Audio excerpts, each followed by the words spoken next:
Всем привет! Друзья мои, мира вам и крепкого здоровья! Сегодня у меня очень вкусная курочка с картофельным пюре. Это ужин за час. Вкусный. Курочка получается сочная, а к ней пюрешка.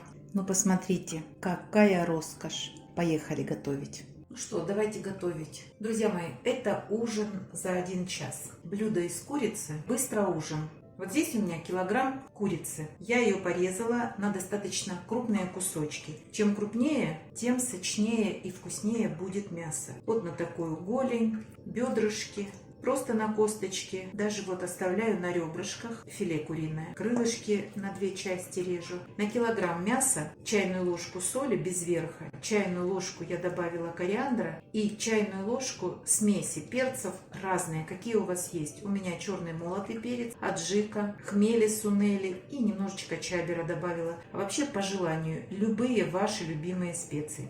Посолила, оставила на 10 минут. Как только соль растаяла, добавляю 3-4 столовые ложки растительного масла. Это для того, чтобы мясо стало мягче и нежнее. И отставляю в стороночку.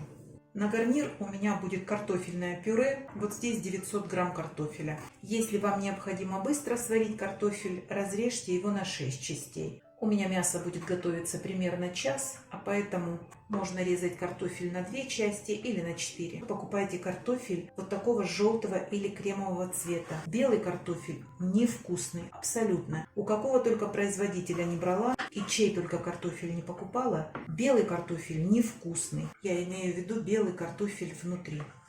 Все сложила в кастрюлю. Сейчас залью водой, чтобы весь картофель был покрыт водой, и на огонь.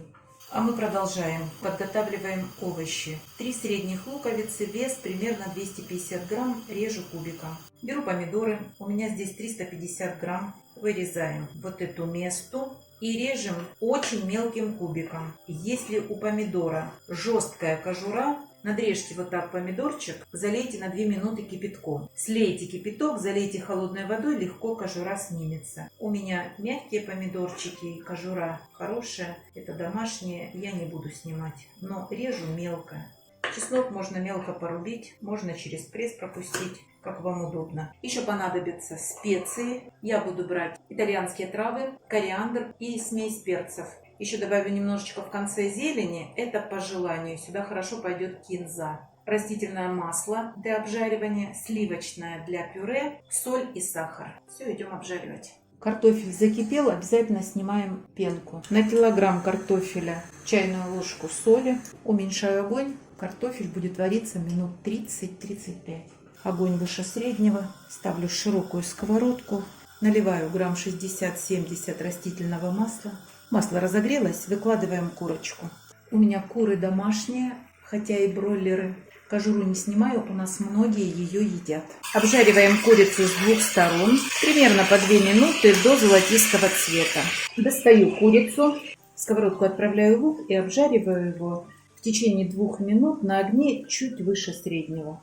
Прошло 2 минуты, отправляем томаты. К томатам добавляю чайную ложку без верха соли, чайную ложку без верха смеси перцев и пол чайной ложки кориандра, щепотку итальянских трав сухих. С томатами буду обжаривать также 2 минуты. Через 2 минуты выкладываем чеснок, перемешиваем, чтобы чеснок равномерно распределился. И выкладываем обратно нашу курочку, слегка как будто утапливая в овощи. Возвращаем сок, который из курочки в тарелку вылился. Убираем огонь на минимум, но так, чтобы вы видели кипение. Закрываем крышкой и забываем на 40 минут. Через 40 минут продолжим. 40 минут прошло. Попробуйте на вкус. Как правило, я добавляю пол чайной ложки сахара. Сахар усилит вкус. И перевернем 1 раз мясо, чтобы оно искупалось в этом вкусном соусе. Сейчас попробую на вкус. Идеально. Добавляем зелени и буквально через минуту выключу. Картофель сварился, сейчас я буду готовить пюрешку. Как я готовлю пюре? Друзья мои, слила воду с картофеля, добавляю 80 грамм или 100 сливочного масла. И когда сливаете воду, оставьте часть воды, чтобы пюре не было слишком густым. Добавляем отвара и размешиваем. Я никогда не пюрирую блендером и другими гаджетами. только вот такой, что называется, толкушкой. Картофель, если вы будете взбивать его миксером, блендером, будет менять свою структуру и станет клейким. Поэтому лучше вот так нежненько и аккуратно. Еще добавляем отвара и продолжаем вымешивать. Смотрим по консистенции. Обычно на килограмм картофеля 200 мл отвара уходит. Друзья мои, если добавляешь картофельный отвар, в котором картофель варился, пюре получается очень нежное, а масло не меньше 100 грамм. Сейчас я попробую на соль. Супер! Ничего не надо. Вот на килограмм картофеля чайную ложку без верха соли. Пюре получается изумительное. Все, друзья мои, вкусная, нежная, сочная курочка у вас на ужин или на обед готова. Возьмите на заметку, готовьте и не забывайте подписываться на наш с Петровичем канал. Пока-пока!